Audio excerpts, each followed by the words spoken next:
Sveiki, mani sauc Aigars, un šodien tātad mums ir instruktāža par dažādām situācijām, kas ietver ļoti daudz šos te jautājumus, ko mēs vēlamies tā kā apskatīt. Tātad katram ir iedots šīs te praktiskais darbs, ir 10 situācijas, un katrs tā kā uzraksta pēc savas sapratnes, ko tad viņš katrā konkrētā situācijā varētu darīt. Tātad ierakstam pelēkā laukumā. Otra lieta, kamēr skatās šo te instruktāžu, šo materiālu, ir iespējams, protams, veikt arī labojumus, jo tā galvenā ideja būtu par šo te situāciju padomāt, un pēc tam, protams, paskatīties uz to, kā tad vajadzētu domāt un ko tad vajadzētu darīt. Tātad šajā gadījumā mums būs situācijas, un es teikšu, par ko ir vērts domāt. Tātad pirmā situācija. Tu esi nosūtīts uz mācību centru. Ejot uz mācību centru, tu aizķeries aiz sliekšņa, nokrīti un tātad rokā sajūti neizturamas sāpes, kas tev liedz tā kā pildīt savus darba pienākumus. Tātad šeit tā galvenā ideja, ko es gribēju pateikt, pirmkārt mums ir jāsaprot, kas mums ir darba laiks un kas mums ir ārpus darba laika. Ja, tā tad ir dažas situācijas, protams, tā kā mēs atrodamies darbā iekšā, mēs visi saprotam, jā, esmu darbā, bet vēl ir dažas situācijas, piemēram, ja darbs aizsūta uz mācībām, varbūt vēl kaut kādas situācijas, ja, kad mēs esam arī darbā. Un tāpēc, kā mēs to saucam, tātad tas būs nelaimes gadījums darbā. Un faktiski ir globāli sadalīti trijās lietās, kas tad ir jāizdara. Pirmais, protams, kā vienmēr, tā tad ir vajadzīga šī te ātrā palīdzība, vai nu tad mēs paši saucam, ja mums ir kāds blakus, tad mēs varam palūgt, varam, ja mums ir situācija iet iekšā kaut kur un palūgt, bet principā mums ir jānokļūst vai nu jāizsauc ātrā palīdzība, vai jānokļūst medicīnas iestādē, un tālāk jau tad viņi sniedz šo te palīdzību un noskaidro, kas tad ir faktiski noticis. Otra lieta ir paziņošana. Tātad es paziņoju savam tiešajam vadītājam, ka man ir noticis tas un tas, noticis ejot tur un tur, un faktiski, lai viņi saprot, ka tas ir nelaimes gadījums darbā, jo tur būs izmeklēšana, un attiecīgi izmeklēšanas laikā būs jānoskaidro gan kur notika, gan kāpēc notika. Un tāpēc ir tā trešā lieta, ko es saucu par tādu savu veidu savu tiesību aizstāvību vai, rupi sakot, sava pakaļas piesakšanu, ka mums vajadzētu, ja mēs varam, jo, protams, ir situācijas, kad mēs to nevaram darīt, bet ir reizes, kad mēs vai nu varam palūgt kaimiņu, nofotografēt vai nofilmēt to vietu, kur notika nelaimes gadījums. Jo ir gadījumi man, kad cilvēks saka, bija slidens. Nu, ja es aizbraukšu, teiksim, izmeklēšanas gaitā otrā dienā nofilmēt šo te vietu, vai es redzēšu, ka tur ir slidens. Jā, līdz ar to vienmēr var atkal jautājums būt, ka cilvēki melo. Un, diemžēl, man ir bijušas situācijas, ka man ir jāsacina, ka tiešām kaut kas īsti tur ar to paskaidrojumu, kas tiek sniegts, pēc tam īsti labi nav. Tā kā atceramies, jā, tā tad palīdzība, paziņojums, un tālāk vēl savā pusē ievācam šos te datus, ko mēs varam, ja varam, lai palīdzētu nelaimes gadījuma izmeklēšanā. Otra situācija obligātā veselības pārbaudē, kuru mēs ejam laiku pa laikam. Tātad atceramies veselības pārbaudēs, varbūt tās tādā normā ir reizi, ja mēs runājam par kaitīgiem faktoriem, reiz 3 gados, bet varbūt arī biežāk. Ja tas ir fizikāliem faktoriem, kur ir troksnis, vibrācija vai ķīmija, kur ir skatās iedarbību, ja konkrētās ķīmiskās vielas, tad varbūt arī biežāk. Nu, lūk, kas tas ir? Tā ir arodslimības noformēšana, jo arodārsts mums tā kā saka, vajadzētu šo te arodslimību vai uzsākt arodslimības nokārtošanu vai, vienalga, kā arī viņi tur neteiktu. Tūlītās parunāsim par to, kas ir jāņem vērā, jo viss nav tikai balns un melns. Arodslimībā, diemžēl, daudz dzird šīs labās lietas, bet viņu beigās praksē nemaz nav tik daudz. Ko darīt? Tātad mēs varam piekrist šai te arodslimībai, varam arī nepiekrist. Mēs varam teikt, jā, veselība man ir tāda vai šāda, bet es vakarā vingroju vai tur, nezinu, sportoju un ceru, ka tā veselības stāvoklis uzlabosies. Varbūt, kad var pajautāt, varbūt, ka ir kāda rekomendācija, ka es varu iet tur, teiksim, masēties vai vēl pie ergoterapeita un tam līdzīgi. Ja, varbūt, ka var nosūtīt pie ģimenes ārsta ar rekomendāciju, ka vajag pie ergoterapeita. Tā kā to variantu var būt tādi, kā viņi ir. Bet, ja nu tomēr mēs tā kā piekrītam šai te arodslimībai, tad mums ir jāprot, protams, jāsaprot tās sekas.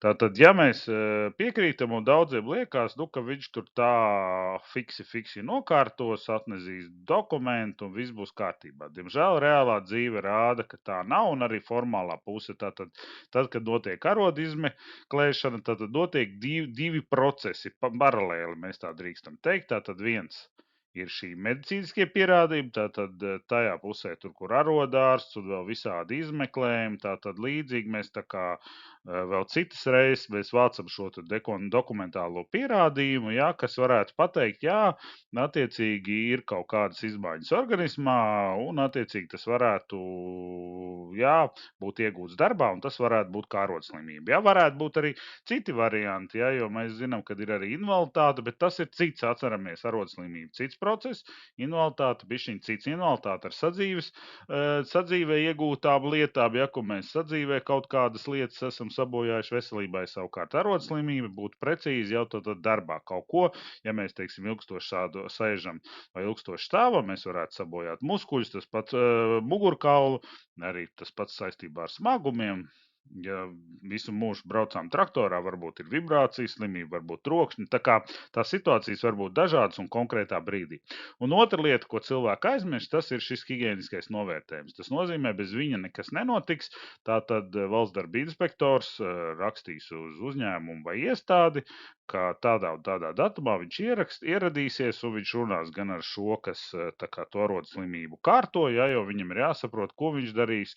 Iespējams, ka viņš ir jau to veselības sādzes bojāts vai varbūt jau sabojājis kaut kādā iepriekšējā darbā, bet principā tātad, un, protams, skatīsies arī, vai viņš ir instruēts, vai ir izsniegt individuāli aizsardzības līdzekļi un tam līdzīgi. Tā kā viss tāda tā kā būtu arī šī te lielā valsts darba inspekcijas pārbauda, plus tātad noskaidrot konkrētās lietas, ko tad šis cilvēks ir darījis, vai tiešām viņš šo arodslimību varētu iegūt. Nu, piemēram, ja biroja cilvēks saka, ka man ir trokšņi, man tur džingst ausis un tam līdzīgi, iespējams, man ir trokšņa slimība, tad šajā sarunā noskaidrosies, ka cilvēks visu dzīvi ir strādājis birojā un īstenībā nav bijis tāda objektīva vajadzība, apstākļi, ka viņš varētu tā kā uz šo te arodslimību. Jā, cits stāsts, ka viņš varētu dabūt invaliditāti, iespējams, ka tur ir kaut kādas citas lietas.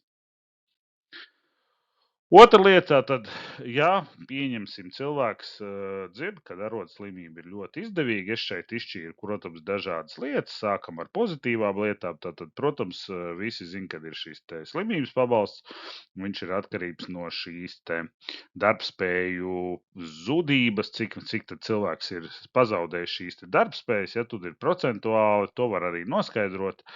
Tāpatās tur ir vēl daži citas lietas, kas tiek, tad, kad iegūt šo arodslimību, ja, tad vēl ir šādas tādas lietas, kas ir, jā, bet tā ir tā lieta, ko cilvēki parasti dzird un saprot, jā, vot man tur būs pabalsti. Jā, un arī, tieksim, šis te ikmēneša pabalsts, jā, viņš būs, jā, bet, nu, tur ir arī savas lietas, kas vienmēr ir jāņem vērā. Tad es esmu nolicis tos plus mīnus, es te arī noliku to ikmēnešu pabalstu, jo mums ir jāsaprot, ka mēs iegūstam šo arodslimību tagad un pieņemsim, piemēram, šobrīd aprēķinās 500 eiro. Tad dažam liksies, super, varu nestrādāt, katru mēnesi saņemu 500 eiro pabalstā. Labi, bet, teiksim, pēc 5-10 gadiem 500 eiro būs daudz vai maz? Jā, paskatāmies 10 gadu atpakaļ. Cik bija vidējā alga vai vispār alga, ja? Varbūt tajā laikā 300 mums likās, šobrīd kas ir 300, ja? Tā kā vienmēr ir jāsaprot, ja, ka mēs viņu nokārtojam un viņš paliek, ja? Viņš nemainās. Tāpatās nevar tā kā ir rodas problēma, teiksim, šeit es esmu iekopējis, tātad atnāk šis te informatīvais ziņojums uz uzņēmumu vai iestādi, kurā tad pasaka, kas ir jāsamazina. Šeit mēs redzam, tur rakstīts vidū apmēram, ka jāsamazina fiziskās pārslodzes, attiecīgi nedrīkst smagus pārvietot smagumus, tur nedrīkst stāvēt ilgi, atkārtoti un vēl tam līdzīgi un tam līdzīgi. Kamēr es runāju, tur var sīkāk parunāt. Tad faktiski tas ir saistīts ar muguras problēmām, un pateikšu godīgi, šādu ir ļoti, ļoti daudz, lielākā daļa. Un faktiski mums ir jāsamazina. Tas nozīmē, ka mēs vairs šo cilvēku tajos konkrētos apstākļos nodarbināt nevaram.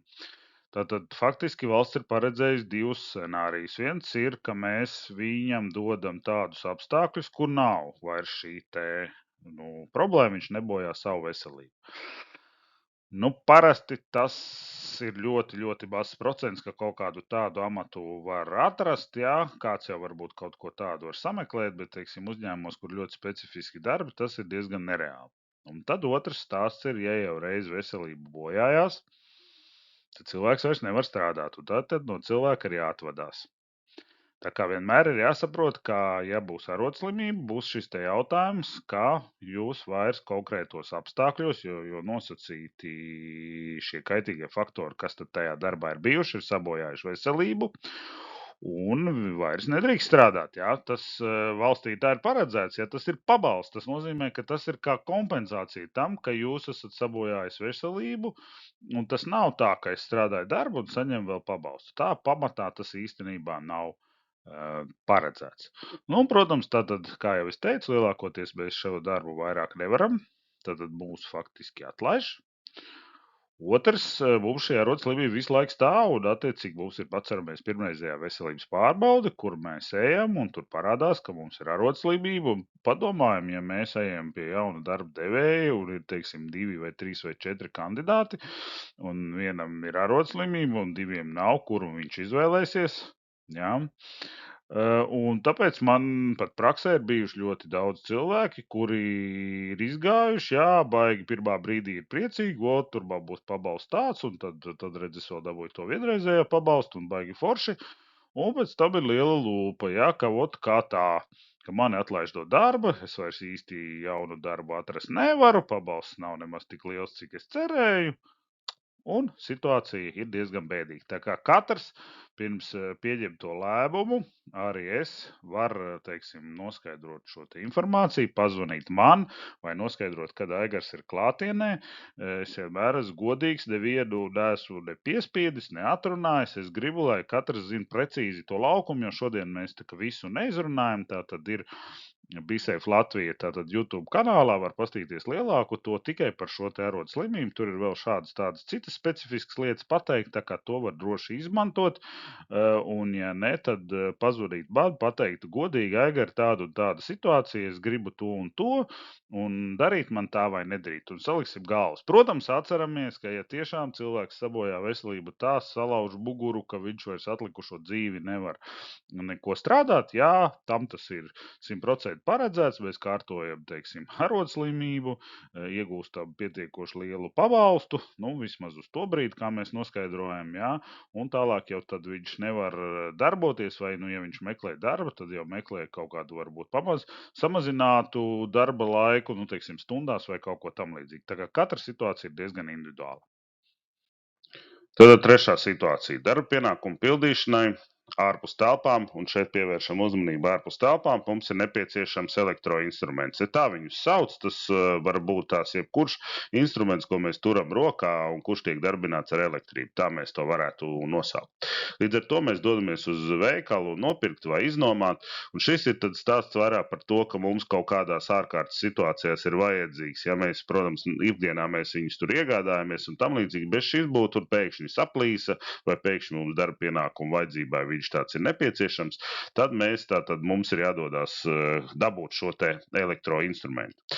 Tātad par ko mums būtu jādomā? Tātad, protams, ka tie iespējams ir jauni darba pienākumi, un iespējams ir darbs ar jaunu darba aprīkojumu, jo, protams, ja mēs tur nomainām vienu urmašīnu uz otru, globāli nekas varbūt nemainās, bet ir situācijas, ka tomēr ir kaut kādas nianses. Ja? Par to tad nedaudz parunājam.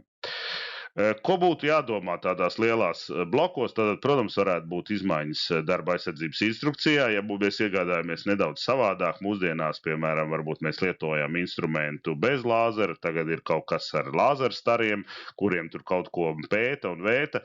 Līdz ar to, protams, varētu būt vajadzības pēc brillēm papildus, jā, varbūt ārpuskārtas veselības pārbaude ir jāiziet, ja mēs, teiksim, strādāsim darbā augstumā.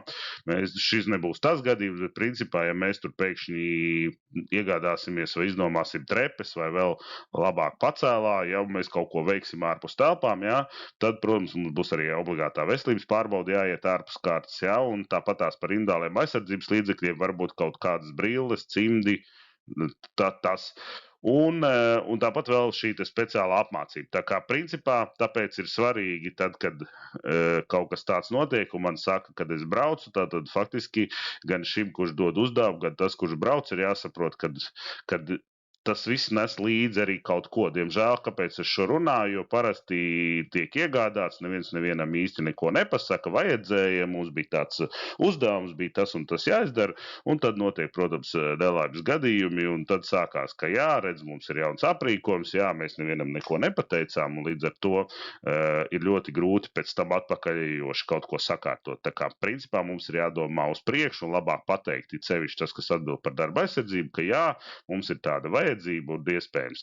Tad, kad pērkam šo aprīkojumu, obligāti mums ir vajadzīga lietošanas instrukcija. Pateikšu, kāpēc tas ir svarīgi, tūlītās pat. Līdz ar to, protams, ka tas nes, ja mums ir izmaiņas instrukcijās, būs ārpuskārtas instruktāži, ja būs veselības pārbaude jāiet, tad mums būs šī ārpuskārtas veselības pārbaude, ja vajadzēs iegādāties individuālos aizsardzības līdzekļus, tad attiecīgi būs jābrauc uz veikalu un jāiegādājās. Pēdējais piemērs, kas varbūt ir tāds klasisks no dzīves, bet, diemžēl, man ir jāizstāsta, lai jūs apmēram saprastu. Tātad stāsts ir par lāzeru metināšanu. Tātad visi zina, kas ir metināšana, un, protams, uzņēmums attiecīgi viņiem ir metināšana, kas ir miks un maks, tā viņas tur gudri sauc, jā, elektrometināšana, jā, ar gāzi. Un, lai kaut ko ļoti precīzi darītu, ir, protams, mūsdienas iekārtas, ir gan plazmas, gan lāzeri, gan vēl dažādas tehnoloģijas, bet šajā gadījumā, iet runa, precīzi zinu, iet runa par lāzeru metināšanu. Bet situācija tāda, tātad cilvēki ir iegādājušies, jā, iedevuši darbiniekiem strādāt, un vakarā ir bijušas problēmas ar acīm, un cilvēki pasaka, mums šausmīgi sāpēja acis, un mēs faktiski atsakamies no tās lāzeru iekārtas, un mēs ar viņu nestrādājam, un viss.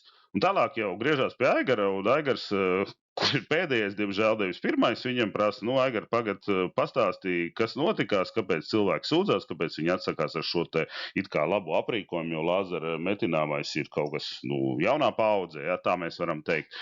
Un izrādās, ja teiksim, normālā situācijā tātad metināšana ar ultraviolēto starojumu saistītu ar AB daļu, tad izrādās, ka lāzera metināšana ir saistīta ar infrasarkano gaismu. Tas ir pavisam otrā spektra daļā, tātad ir ultraviolētais, pa vidu ir redzamā gaisma, ko mēs ikdienā redzam, un tad ir šī te infrasarkanā gaisma, un līdz ar to, ja cilvēki, kā šajā gadījumā, paģēba vienkārši metināšanas brilles, un mēs runājam par metināšanu, par ko tad vispār ir cepiens, ar šīm pašām metināšanas brillēm, kas pasargā pret ultraviolēto starojumu, viņas nepasargā pret šo te infrasarkano starojumu, līdz ar to acis ir beigts.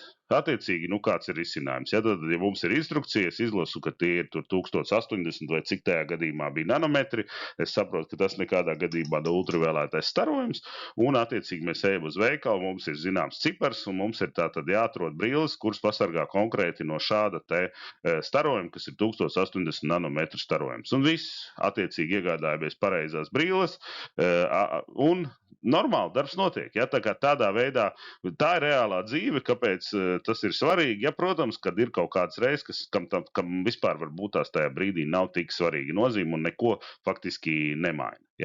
Es jau pieminēju, teiksim, tas pats darbs augstumā, tas nes līdz gan veselības pārbaudi, gan arī šo te speciālo apmācību, jo atceramies, teiksim, iekrāvējs, tātad par iekrāvēju vadīšanu ir viens stāsts, ka mēs nevaram vadīt, bet es gribēju teikt par šiem te cilvēku pacēlājiem, teiksim, iznomā, tur vajag uz jumta tikt vai nozāģēt zarus, kas krīt tur uz uzņēmumu virsū, tad cilvēkiem aizbrauc iznomā, bet atceramies, šī ir bīstamā iekārta un jebkurš līdzīgs līdzīgi kā vieglā automašīnā, es nedrīkstu iekāpt, ja man nav attiecīgas apmācības. Tāpēc, lai pēc tam nebūtu variants, ka jā, vot man teica, diemžēl darba aizsardzībā ir tā, ka viena lieta, ko teicu, otra lieta, kas man ir jāsaprot, ja, ka es nevaru veikt šos te pienākums, ja tas nav droši. Un šis ir viens no variantiem, ja, kad ir vajadzīga speciāla apmācība. Un tāpēc noslēgumā, ja, tad, ja mums ir šis aprīkojums, mums kaut kas mainās, tomēr pajautājam tiešām darba vadītāju, viņam jābūt gudrākam, vēl arī atbildīgam par darba aizsardzību vai darba aizsardzības speciālistu, un tad kopā saliekam galvas un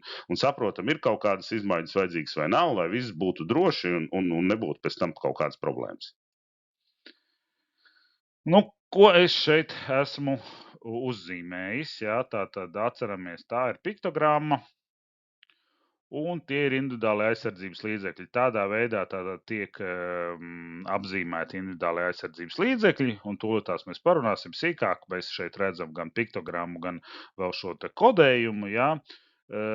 Katrs tātad viņu var, un attiecīgi, ja mēs saņemam šo individuālo aizsardzības līdzekli, mēs varam pārbaudīt. Un tā galvenā ideja mums paši saprast, jā, ok, es, teiksim, strādāšu šai gadījumā, protams, tie ir mehānika, bet varbūt ķīmiju, jā, man iepriekšējie bija, teiksim, piktogramma ar tādiem un tādiem, reku tagad ir ar tādiem un tādiem. Un jautājums, jā, vai viņi ir labāki, sliktāki, kāpēc mainās un tam līdzīgi. Šajā gadījumā vairāk stāsts par to, ka mēs paskatāmies iepriekšējos, tie, kas mums jau ir izsniegti, paskatāmies jaunos, iespējams, ja kodējumā vai apzīmējumā nekas nemaina, mēs varam teikt, ka iegādāti tādi paši. Bet varbūt kāds ir gribējis sataupīt līdzekļus vai vēl kaut kā pa dzīvi sanāk, jā, un ir kaut kas mainījies. Un tad mums būtu šim cilvēkam, kurš mums izsniedz, jājautā, reku bija tā, tagad ir šitā, vai ir labāk, sliktāk, kāpēc ir mainījies. Un katram, kurš dod, tomēr būtu jāsaprot, kur ir informācija, kur es varu izlasīt pats personīgi, kas ir mainījies. Nu, lūk, un, protams, ka papildus ir ievada instrukcijā tāda sadaļa, kur var vispārīgi par šo te izlasīt, bet var arī internetā izlasīt, tā kā jautājums tikai vai obligāti latviski, vai jālasa ir jau angļu vai kādā citā valodā, bet principā šie standarti un kodējums, ja meklē, visu var dzīvē atrast. Nu, tātad par šiem te, es viņus naucu par droša darba līdzekļiem, bet katram ir jāsaprot, tad ir tā, es viņus sauc par darba līdzekļiem, vai pareizāk, vieglāk būtu saprast, ka mums ir darba apģērbs, darba cimdi un tam līdzīgi, viņiem kodējuma nekāda nav. Tātad, jā, viņi ir līdzekļi darbam, mēs veicam darbu, bet viņi nav individuāli aizsardzības līdzekļi. Un tātad ir šī atšķirība. Tātad tiklīdz tas ir individuālais aizsardzības līdzeklis, kā mēs redzējām iepriekš, tātad ir kodējums, tātad ir šī piktogramma. Nu, te ir dažas paraugam, es viņas ieliku, bet šur un tur vēl ir kāda cita, teiksim, motorzāģis varētu parādīties un vēl kādas, ja, bet tā kā visas šeit piktogrammas uzreiz brīdī nav, bet, nu, idejā mēs varam saprast tātad mehānika, tātad mehāniskie, šis ir apģērbs un cimdi un tam līdzīgi, ja ir vajadzīgs darbam ārā, kur ir augstums, tas ir būtu augstums, šis ir pret griezieniem, šī liesviņa, tātad tas ir kaut kur ir karstums, varētu, teiksim, būt kurinātājiem, metinātājiem, nu, šitādas te cimdi. Elektrība, ķīmija, te ir radiācija un bioloģija. Ja? Tātad, nu, pamatās tāda, bet es jau teicu, ka vēl varētu būt tur motorzāģi, varētu būt arī vēl citas lietas, tā kā tās piktogrammas. Un katram ir ībūrs, tātad, ko tas ī nozīmē, tas ir tie cipariņi, tātad es saucu kodējumu, un šo kodējumu tātad apakšā šiem te apģērbiem, tie cimdi tiek kodēti, ja? Tātad it kā pēc skata viņi varētu būt vienādi, bet principā tie cimdi varētu būt atšķirīgi, ar atšķirīgām īpašībām. Šis kodējums pasaka, kādas ir šīs īpašības konkrētam individuālam aizsardzības līdzeklim. Ja? Bet atceramies, ja mēs redzam piktogrammu, mēs saprotam, šis ir, teiksim, parasti ir dažreiz, kur, teiksim, ir ķīmija, ķīmijai var būt gan mehānika, gan ķīmija. Tas nozīmē, ka viņš gan mehāniski iztur labāk tie cimdi un, protams, aizsardzībā pret kaut kādu ķīmiju. Bet sīkāk tad ir jāpaskatās šeit ievada instrukcijā vai jāpaskatās kaut kur ir rakstīts par to, cik nu mēs gribam zināt. Bet tā galvenā lieta, ko es vēl arvien teicu, ka skatāmies vecos, jaunos, salīdzinām un prasam komentāru, kāpēc kaut kas ir mainījies, ja tur ir mainījies. Piektā situācija, tātad cilvēks kliedz, kad ir izcēlies ugunsgrēks, un es esmu jau tā kā uzrakstījis jau priekšā, kad ir iespējams trauksme. Tātad atceramies, tas ir iespējams ugunsgrēks, ja, un līdz ar to mums ir jāgatavojas evakuācijai. Tā tad ir 3 situācijas, es esmu teicis, un šī ir tā, jebkura sistēma, protams, strādā, bet viņa var arī nenostrādāt. Un līdz ar to šīs ir lietas, ar ko nejoko. Līdz ar to, ja kāds tiešām skaļi kliedz, kad ir ugunsgrēks, tā tad faktiski ir ugunsgrēks. Ja? Attiecīgi var, protams, nospiest trauksmes pogu, un tad jau tas ugunsgrēks, ja ir šāda sistēma, ja, tad jau viņš no kliegšanas pārvēršas par trauksmi, ja, un visi zina, kad ir ugunsgrēks un gatavojās attiecīgi evakuācijai. Bet principā tad, ja kāds kliedz, mēs šo ignorēt nevaram, un tas parāda, ka jā, tiešām ir iespējams ugunsgrēks, un mēs gatavojamies. Kāds varbūt gatavojās dzēst, ja tas vēl ir sākumā un lokāli, mēs jau varam izmantot ugunsdzēsības aparātus un, protams, veikt šo te dzēšanas darbus. Tātad, kā es teicu, ir 3 veidi, kā mēs varam par to saprast, kāda būs šī mūsu trauksme.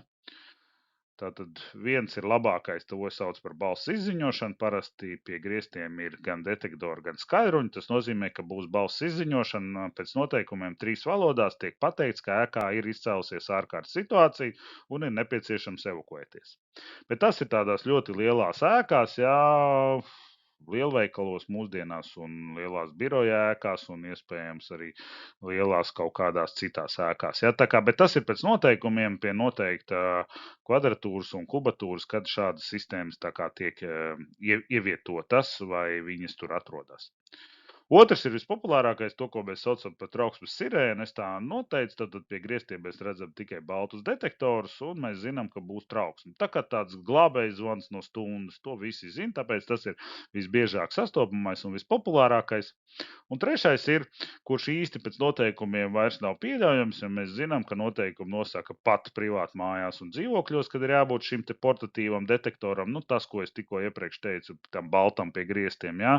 Līdz ar to, protams, telpās, kurās nav, būtu jābūt šādam te baltam detektoram uz baterijām. Jā, bet, ja tiešām nav ielikts, mēs esam kaut kur tādu un cilvēks kliedz, mēs to ņemam vērā. Pie tam atceramies, šīs divas iepriekšējās ir sistēmas. Sistēma ir sistēma, jebkura sistēma strādā uz kaut ko, kaut kam ir jābūt. Ja? Un arī sistēmai mēdz būt,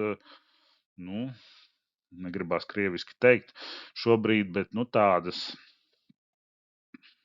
nestrādāšanas, teiksim tā, nestrādāšanas. Ja? Līdz ar to viņi nenostrādā, kaut kas notika, un vēl ar vienu pastāv šis te vecais stāsts par to, ka mēs tiešām redzam dūmus, mēs kliedzam par to, ka ugunsgrēks, un, protams, ejam, spiežam trauksmes pogu. Ja trauksmes pogu nospiežot neiestrādājās, attiecīgi šī te sirēna, tad mēs dodamies pa visām telpām, tātad mēs kļūstam par savu veidu izziņošanu. Tas nozīmē, ka mums galvā ir jāsaprot, kur mēs kliesim. Mēs ejam uz vienu un skaļi saucam ugunsgrēks, un tā mēs faktiski ejam cauri visām telpām, jo mēs tajā brīdī dublējam šo te trauksmes sirēnu. Ja? Cita varianta nav. Tāds variants, un cilvēki, ja viņi dzird, viņi to ievēro, un viņiem ir pienākums evakuēties. Tad sestā situācija mums ir cilvēkiem liek palīdzēt. Šai gadījumā pie iekārtas, ja es bišķiņ ne tādu bildi esmu šeit ielicis, ja, tad faktiski pie iekārtas. Un mēs jūtam, kad ir baigais troksnis, ja, iespējams, ka tur uz iekārtas kaut kur ir šāda zīme, kad ir vajadzīgs darbs austiņā. Un tad, ko mēs darām? Tad atceramies, tas ir šie te kolektīvi aizsardzības līdzekļi, jo zīmes mums pasaka, kas mums ir droši jādara. Tātad kāds ir pateicis, kad strādājot ilgstoši ar šo te iekārtu, ir jālieto austiņas. Ja tur tas troksnis dažās reizēs var, kas ir uzraksta, lai vieglāk cilvēkam saprast, par kādu troksni iet runa, ja, bet lielākoties, ja ir zīme, tā tad ir pateikts. Protams, ka ja mēs tur palīdzam dažreiz, pusstundu, varbūt, ka tiešām arī tām austiņām nav tik liela nozīme. Ja, bet principā, ja kāds ir pateicis, ka strādājot ar iekārtu ir austiņas, tad mums šīs te austiņas tur ir jālieto, un principā tādai diskusijai pēc būtības nevajadzētu būt. Vēl jau vairāk mums atceramies uz lietām skatāmies vakarā. Ja vakarā vai pēc darba džigsta ausis, varbūt, ka sāp galva, tas nozīmē, ka tiešām troksnis ir bijis liels. Tur ir vēl citi varianti, bet galvenais ir, kad sāp galva vai džigsta ausis, tas ir pirmie rādītāji, kad bijis, un tas nozīmē, ka ja mums nākamreiz liks palīdzēt pie šīs iekārtas, tad mēs zinām, kad jā, mums ir jāliek austiņas, jāpieprasa šīs austiņas, jā, un tad mēs varam droši veikt šo te darbu. Tā kā atceramies, atceramies. Un, protams, ka man ir jāpasaka, ka ir 3 veidi tādā atkārtojumā, tātad 3 veidi, kā šīs zīmes izvietot. Tad viens veids ir uz ieejas, tā būs šī te augšējā bilde, viņa gan ir angļu valodā, šīs te divas es atradu tā uzreiz internetā, lai nebūtu tātad uz objekta, tātad tur ir saliktas zīmes, kas mums ir jāievēro visā objektā. Tur nav diskusija, ka objekta vienā stūrī viņas nav jāievēro. Nē, visi ieejot objektā, mums viņas ir jāievēro. Ja ieejot objektā ir rakstīts, ka mums jāiet ir apģērbā, tad mums visiem, kas ieiet objektā, ir jāiet apģērbā. Otra lieta ir, protams, uz durvīm. Tas nozīmē, ka mēs konkrēti ieejam iekšā un šajās te durvīs ieejot pa durvīm tām iekšā. Ja šajā gadījumā mēs šeit redzam, ka nedrīkst nepiedarošās personas, tur ir kaut kāda sprādzienu bīstama zona, statiski apavilāji, teiksim, nu tas būtu skaidrs, jo sprādzienu bīstamā zonā nedrīkst ar tādiem apaviem, kas varētu statisko elektrību radīt, nedrīkst smēķēt un tam līdzīgas lietas. Tā kā faktiski ir pateikts, ko nedrīkst tur iekšā darīt, un tas, protams, mums ir jādara. Un tad, protams, ir stāsts par to, ka mums ir šis konkrētais darbā aprīkojums, ja tad šajā gadījumā es esmu iekupējis motorzāģus, kura ir šīs te mazās zīmītes, ja lūk viņas te maziņas, un viņas ir jāievēro. Tā kā mūsu gadījumā es biju pie iekārtas, uz iekārtas bija zīmes, un man viņas ir jāievēro. Tur bez diskusijām. Nu, lūk, te sasaucās ar to, ko mēs bijām, bet šajā gadījumā par remontu es te esmu ielicis atkal leņķis līpmašīnu, bet tas varētu būt tikpat labi šujmašīna, tikpat labi metināmais aparāts, tikpat labi mašīnas mazgājamais, vienalga, jebkura iekārta vai darba aprīkojums, kā saka, darba aizsardzībā ir liels vārds darba aprīkojums, tātad atceramies tā ir mūsu drošība. Ja? Tad atkal kolektīvie aizsardzības līdzekļi, tātad viss tas, ar ko viņš ir bijis paredzēts, ar aizsargiem. Šajā gadījumā mums tad ir atnesis bez aizsarga, jā. Attiecīgi mēs tātad, ko darām, atdodam atpakaļ remontam, cita varianta nav un pasakam, ka nav tāda aizsardzības līdzekļa un tāda aizsardzības līdzekļa. Un ir cilvēki, kuri, teiksim, savai drošībai dara ko? Mūsdienās visiem ir telefoni, tātad pirms es atdodu remontā, es nofotografēju šo darba aprīkojumu, vēl vairāk, ja viņš ir sarežģīts. Ja tur varbūt tās ir urmašīna vai leģes līmašīna, kā mūsu gadījumā, nu tur pa lielam nav daudz to variantu. Ja sabojā tur ir baz, un to vajadzētu tā kā redzēt, tad, kad mēs saģebām apakaļ, mēs redzam, bet, teiksim, virtuvē ir varbūt kaut kādas iekārtas, kur ir daudz būtiskāk šīs te lietas. Ja, protams, mēs nezinām, vai tur ir salikti visi zemējumi iekšā un tam līdzīgi. Mēs ceram, ka cilvēks, kurš veica remontu, bija pietiekoši profesionāls un zina, ko dzīvē dara. Nu, lūk, tātad mēs atdodam atpakaļ remontā un nesākam darbu, kamēr šis te darba aprīkojums. Jo atceramies, viss tas, kas bija pirms tam, bija jūsu drošība. Jā, protams, kaut kas varbūt arī vēl pietrūka, par to tad vajadzētu būt. Un to tad darba aizsardzības speciālists, kā es prasu, ka katrs strādā un saka, jā, es te iegriežu vai te es atsitu, jā, un tāpēc tas ir tas stāsts, ko es prasu. Jā, ja tādas situācijas notiek ar aprīkojumu, kurš ir nopirkts veikalā, it kā ar visiem aizsargiem, bet vienalga es iegūstu kaut kādas mazas traumas, tad dodam ziņu Aigaram, kā darba aizsardzības speciālistam vai tiešām darba aizsardzības speciālistam, un mēs domājam, ko tur izdarīt tā, lai šādu traumu nebūtu. Jo principā, kā es vienmēr saku, roku, pirkstu, nezinu, citu lietu sasišanas vai atspiešanas, tā nav normāla situācija. Tātad tā, ja mums liekas, ka mēs strādājot kaut kas nav tā kā īsti vajag, tad tur ir problēma. Par to ir jādomā, jo nedod Dievs, ka kaut kas slikts notiksies, un tad būs daudz, daudz bēdīgāk. Tā kā atceramies, tātad remonts svarīga lieta, un mēs tā kā dodam un pieņemam tā, lai viņš ir mums drošs darbam. Nu, lūk, tad ir vēl viens. Mēs ziemas laikā nākam uz darbu un redzam, kad ir slīdenas trepas. Mēs tur tā knapi spējam uzrausties augšā. Un ko darīt? Tātad atceramies, tas ir tā saucās iespējams nelaimes gadījums darbā, vai pareizāk gandrīz noticis nelaimes gadījums darbā. Tā būtu sīks vai gandrīz noticis nelaimes gadījums darbā. Tie, kuri saskarušies ar OKSAS sistēmu vai tagad ar 45,000 sistēmu, tas ir, kas saistīts ar darba aizsardzības sistēmām, ja, un iespējams vidi, tur arī ir šīs te nelaimes gadījums, jā, kas jau ir noticis, viņš ir fakts, izmeklējums, bet ir gandrīz noticis. Tas nozīmē, ka ja kaut kas nāks nākamais un iespējams notiks šis te nelaimes gadījums. Tātad faktiski mūsu labā labā, tad mums ir jārūpējās par pārējiem, un tāpēc mums ir jāinformē tātad gan atbildīgās personas, kuras ir par šo, lai tas tiktu notīrīts. Jā, visideālāk, protams, ka mēs varam vai nu izlikt paziņojums, vai, teiksim, lūgt, ja ir kāds cilvēks, kas pastāv, kamēr notīra, ja, jo mums ir jāsaprot, ka jā, šī situācija var novest pie tā, ka būs nelaimes gadījums, nedodies cilvēks pakritīs, būs traumas. Viena lieta kaut ko salauz, man ir bijuši gadījumi, ka cilvēki aizķerās, izsit zobus, jāliek jauni zobi, tā kā it kā situācija vienkārša, bet reizē sarežģīta. Tāpēc ir jāsaprot arī kāds, kas nāks ārā, un parasti īstenībā ar tiem ir lielāka problēma, jo tie, kas iet iekšā, viņi vēl spēja novērtēt to situāciju un vēl tā kā sagrupēties. Parasti tie, kas nāk ārā, viņi nevienmēr ir sagatavojušies, tās ir trepes, pazūd kājas un notiek šis te nelaimes gadījums darbā. Tātad šai gadījumā gandrīz noticis, bet viņš faktiski tūlīt pēc 5 minūtēm var būt jau nelaimes gadījums darbā reāls. Tā kā esam iejūtīgi, saprotam, jā, cilvēki var laika apstākļi šobrīd arī Latvijā mainās diezgan ātri, un tomēr rūpējamies par savu veselību, jebkurš lūzums, jebkura lieta neatstāja, principā, atstāja iespaidu uz veselību. Tā es gribu teikt, tas viss nav tā kā nodzēšās, un dzīve turpinās 100% kā no dzimšanas. Tā, diemžēl, dzīvē nav.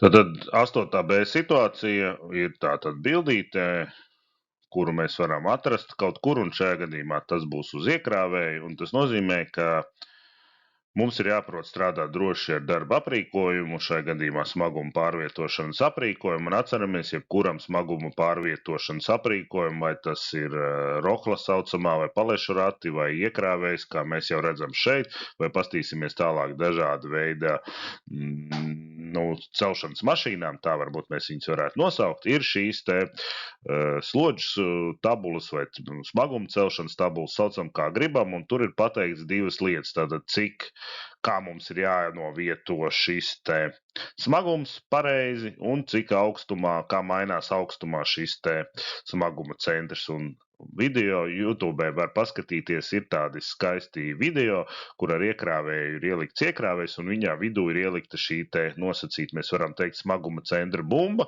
un atkarībā no tā, kā mēs ar viņu darbojamies, šī bumba tātad pārvietojās. Tā pamatlieta, ja mēs runājam par iekrāvējiem, jebkura faktiski mums ir jādabū zem šiem te pirmajiem ratiem, ja kāds saprot, vai aiz viņiem būtu pareizāk sakot. Ja? Tad, ja ir smaguma centrs tur, tad viss kārtībā. Tiklīdz smaguma centrs iziet ārpus iekārtas, faktiski lielākoties iekārta apgāžās. Ja? Un to tad var redzēt šajos te video, ka tajā brīdī, kad bumbiņa iziet ārpusē, vienkārši iekrāvējs šajā gadījumā, kas ir video, viņš vienkārši ņem un apgāžās.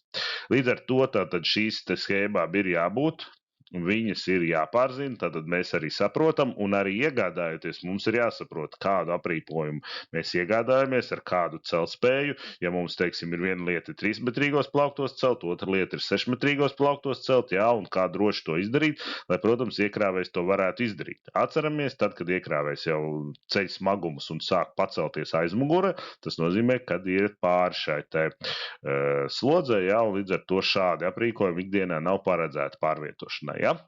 Tas ir jāsaprot, līdz ar to ir jāpērk jauns aprīkojums, jāpārdomā, ko mēs ceļam, kādos augstumos, ja? Tā kā tam ir nozīme, lai, protams, kaut kas neapgāstos un nedodies, kad iekrāvējs iegāžās plauktos, kā mēs zinām, un arī YouTube var pastīties, kā gāžās parasti saliekamie šie te plaukti, ja nedodies viņos vai nu iebrauc vai iegāžās, tā kā tur tā bēdu ielai pēc tam būs diezgan liela.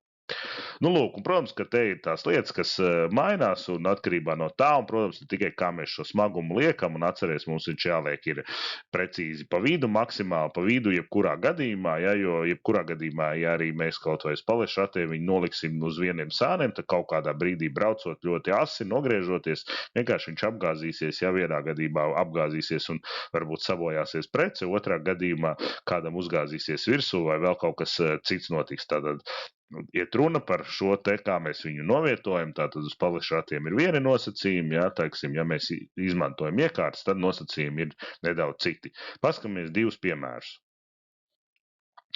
Tātad šis ir, tas ir ostā, tātad, lai kraumētu kravas, šai gadījumā mēs redzam, ka tā ir kaut kas no šķeldas, ir 24 tonnīgs, tāds aprīkojums, kravas celtnis, ja mēs viņu varam nosaukt, viņš gan nav bīstamā iekārta uzreiz tie, kuriem satraukums, šie nav vairs bīstamās iekārtas, un šeit arī ir viņa slodžu vai smaguma celšanas tabula.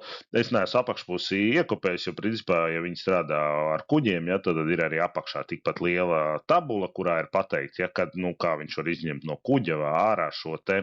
Un, kā redzat, jo augstāk un tālāk, jo mazāk viņš var pārvietot, un tas ir droši šai te iekārtai, ja. Protams, jo tuvāk mēs redzam, tad tuvojās šiem 24 tonām. Tā kā, es zinu, ka dažiem liekas, ja reizi 24 tonnas, tad pie kuriem apstākļiem viņam ir jāceļ 24 tonnas. Nē, atceramies, kādreiz mēs esam kaut kur taisījuši eksperimentu, kaut vai par šiem pašiem smagumu noturēšanu, ja, kur mēs esam vienkārši kopējumu papīru, kāds turējis sev pie vēdera, kāds izstiep tās rokās, un cik ātri nogurst šīs te rokas, un cik ātri kaut kādas lietas, un kādu slodzi tas rada uz muguru. Un te ir tieši tas pats stāsts. Šis ir jau mūsdienīgi arī tātad iekrāvējs, dakša tipa iekrāvējs, kur viņš ceļ no aizmugures, ja tur ir arī savā doma, kāpēc tas tā notiek, ja, lai to smagumu centru savādāk veidotu, ja, bet arī redziet, šeit ir šī smaguma celšanas tabula, ir pateikts, kuros kā un kur viņš, kad šīs 5,5 tonnas var pacelt, un tad, kad viņš jau ir tālāk, tad smagums samazinās, un ja tiešām ir kaut kas ļoti augstu jāceļ vai ļoti tālu, tad mums, protams, tas smagums krietni, ko mēs varam droši pārvietot, krietni samazinās. Tātad 9. situācija, instruktāžu žurnālā cilvēks liek parakstu, viņš redz kaut kādu, tādu nesaprotamu burtu vai ciparu virknējumu, un viņam rodas jautājums, kas tas tāds ir. Tātad atceramies, mēs jau teicām, tas ir saistīts ar instruktāžu, un lai pašas instrukcijas nebūtu visas pilni nosaukumi jāraksta, kaut kur dzīvē vēl tā ir palicis, bet principā tā vairs nedara, jo tad tiešām tas žurnāls pirmkārt aizpildās ļoti ilgstoši, jo tad ir jāraksta visas tās instrukcijas, ja? Tāpēc instrukcijas tiek sakodētas, un katrai instrukcijai tiek iedots numurs, un tā mēs viņu saprotam. Šie ir tie instrukciju numuri, un tajā brīdī, ka mums rodās jautājums, mēs varam paprasīt šo te sarakstu atbildīgai personai vai darba aizsardzības speciālistam paprasīt, kāds ir saraksts, un mēs pastamies 3. ir par to, 4. par to, un 10. un 13. ir par to. Protams, ir jāsaprot, ka tādā ikdienas dzīvē ir tātad vispārējas instrukcijas, par kurām visi tiek iepazīstināti, tā kā, teiksim, elektrības pamatlietas, pirmo palīdzību, ja? Tāpat tās ražošanā, noliktavā, saimniecībā tiek iepazīstināti ar smagumu pārvietošanu, ar darba rīkiem, roku, tāpat ķīmiskām vielām. Tās ir faktiski instrukcijas, kas vairāk vai mazāk attiecās uz visiem. Un tad jau ir specifiskas instrukcijas, kas katram ir. Tāpat ir DVR, viņu var tā nosaukt, viņu var DA nosaukt, vienalga. Tas pēc būtībā Latvijā ir prasība, kad darba devējiem ne tikai ir jāveic instruktāži par pienākumiem, bet jāiepazīstina ar galveniem riska faktoriem un pasākumiem, kas ir paredzēti pasākumu plānā. Tātad reizes gadā tiek sastādīts darba aizsardzības pasākumu plāns, kurā tiek paredzēti pasākumi riska samazināšanai vai novēršanai. Tas mums ir jāsaprot. Ja? Un līdz ar to, tad, kad Aigars iet staigā riņķī vai viņš lūdz pateikt, kas traucē, kas netraucē, ko vajag labāk, viņš to dara priekš šī pasākuma plāna, jo es jau arī, ir lietas, riskus, ko es redzu, bet ir lietas, teiksim, ikdienišķā lietā, ko varbūt es ne tā neredzu. Ja, teiksim, mugura kaut kur varbūt sāp vai rokas kaut kur sāp, tad var domāt par kaut kādu aprīkojumu, augstumiem vai vēl kaut ko, vai krēslu kaut kur vajag, vai teiksim, sāp acis vakarā, tad mēs varam domāt par apgaismojumu, samērīt. Ja, tā kā šīs ir tās lietas, kuras kopā. Nepavēlti lielāka eksperta par darbinieku darba vietā nav. Tātad darbinieks zina savus darba pienākumus, zina arī īstenībā problēmas savā darba vietā. Ja viņš to aiznes līdz darba aizsardzības speciālistam, tad, protams, darba aizsardzības speciālists šo plānu prezentē vispirms uzņēmumu vadībai. Viņi paskatās, cik ir viņu naudiņas, cik ir viņu iespējas, ja, un tad top tas gala plāns. Faktiski darbinieks zina, ka tajā un tajā laikā tiks izdarīts tas un tas. Protams, normāli uzņēmumos var būt tā, ka es paprasu, man vajag, jaunu krēslu, nezinu, pēc 2 nedēļām ir jauns krēsls, un to visu pat neieplāno pasākumu plānā, jo plāns, kā mēs runājam, ir uz gadu, un ir kaut kādas varbūt ikdienišķas ražošanas lietas, kuras notiek ļoti ātri, un nevienmēr viņas, protams, arī tiek plānotas plānā. Ja, tā kā tas tā varētu arī būt.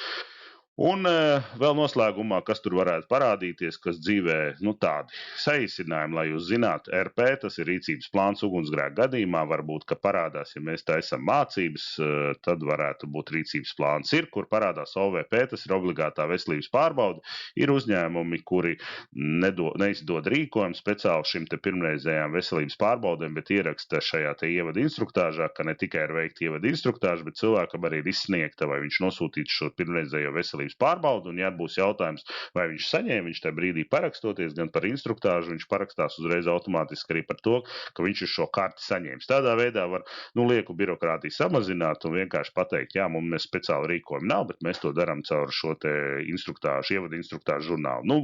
Varbūt arī sākotnējo, bet tas ir jautājums.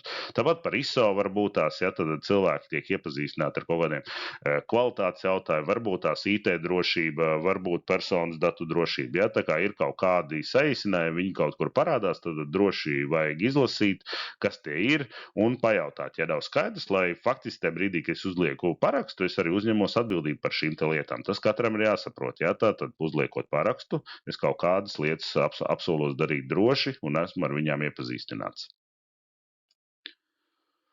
Un 10. situācija par drošības zīmēm, tātad es ieliku 3 zīmes, 2 tādas varbūt vienkāršākas, viena sarežģītāka. Tātad pirmais saucās nepieskarties, parasti viņi paskaidrojas, un tur parasti ir kaut kāda dzeltena zīme, vai nu tur ir kaut kādas rotējošas daļas vai kustīgas daļas, un tas nozīmē, ka mēs nekur rokas iekšā nebāžam. Arī tad, ja kaut kur vajag ļoti ātri vai tam līdzīgi, tātad, ja ir pateikts, ka nē, nedrīkst, tā tad nedrīkst. Tas nav pateikts, ka kaut kādos apstākļos drīkst. Nedrīkst un viennozīmīgi nedrīkst. Otra lieta ir karstas virsmas, tātad ir kaut kādas vietas, kur var vai nu apdedzināties vai kā, tīšām vai netīšām, jā, tad uzliek šādu zīmi. Ir vēl viena ļoti līdzīga, bet idejā atceramies zīmi, pasaka, ka mums ir jāievēro. Iespējams, ka ir vajadzīgs kaut kāds darbs ar cimdiem. Lūk, un trešā varbūt ir sarežģītāka, kas ir jāatcerās, un jāatcerās arī tiem, kas dod darbu. Šis ir tas saucamais elektromagnētiskais lauks, tātad iekārtā mūsdienās varētu būt, un atceramies, ka šajos gadījumos nedrīkst strādāt cilvēki, kuriem ir kaut kādi stimulatori. Vai nu tie ir sirds, ir mūsdienās ausu tiek implantēti un vēl kaut kādas lietas, ja nu tie ir tie populārākie, bet principā tātad jebkurš stimulators, šis elektromagnētiskais lauks var izsaukt problēmas, vai viņi var nestrādāt, vai strādāt nepareizi. Jā, un līdz ar to mums ir jāsaprot, un šis ir tas stāsts, ja mēs šādu zīmi redzam, mēs arī tad cilvēkiem, diemžēl, sakam, jā, uz iekārtas ir tāda zīme, vai tu droši varēsi šo darbu veikt, vai nevarēsi. Jo mēs, protams, par medicīnu prasīt nevaram, bet mēs varam to jautājumu pagriezt par to, vai tas viņam būs droši vai nebūs droši. Jo katram ir jāsaprot, jā, man viņš ir, un, teiksim, pie šādas iekārtas es strādāt nevaru. Lūk, forša dzīve drošā darbā. Tātad, ja ir jautājumi, man ir e-pasts, telefonu šodien nedevu, bet mani var, protams, arī atrast un to tā kā rēķinamies ar to. Un, protams, ja ir kaut kas vajadzīgs, tātad es esmu izveidojis BeSafe Latviju YouTube kanālu. Tur laiku pa laikam es ielieku kaut kādas lietas, kas varētu interesēt. Protams, tur ir kaut kas darbiniekiem, kaut kas darba devējiem, kaut kas varbūt kādam citam, bet katrs var atrast kaut ko iespējams interesantu pa jau konkrētām sadaļām. Šai gadījumā tur var palasīt gan par darba cimdiem, gan par ārodslimībām. Tātad tur vairāk, vismaz uz šobrīd, jau tur par to var izlasīt.